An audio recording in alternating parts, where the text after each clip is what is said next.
Hi, good morning, everyone. Welcome back to the series of all about English. Prequel. இந்த prequel அப்படிங்கிறது என்னன்னா ஒரு கதையோ இல்லை ஒரு படமோ இருக்குன்னு வச்சுங்களேன். இப்போ உள்ள எக்ஸிஸ்டிங் கதை இல்லைன்னா இப்போ ஓடிட்டு இருக்கிற படம் இதனுடைய முந்தைய கதை.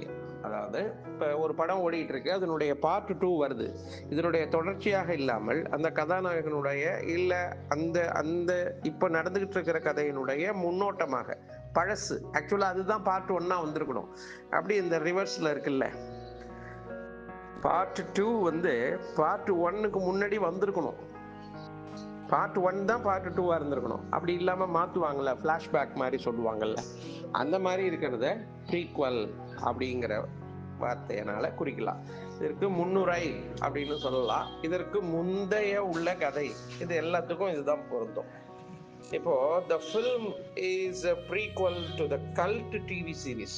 இப்போ இந்த கல்ட் டிவி சீரீஸ்னா டிவியில் வர டிராமா இருக்கு இல்லையா, தொடர்கதைகள்.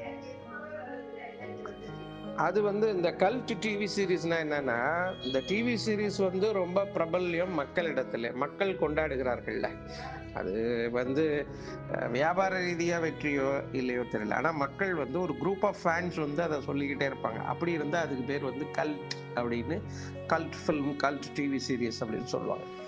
அந்த கல்ட் டிவி சீரீஸினுடைய முன்னோட்டம் தான், முன்கதை தான் இந்த படம் அப்படின்னு சொல்றாங்க.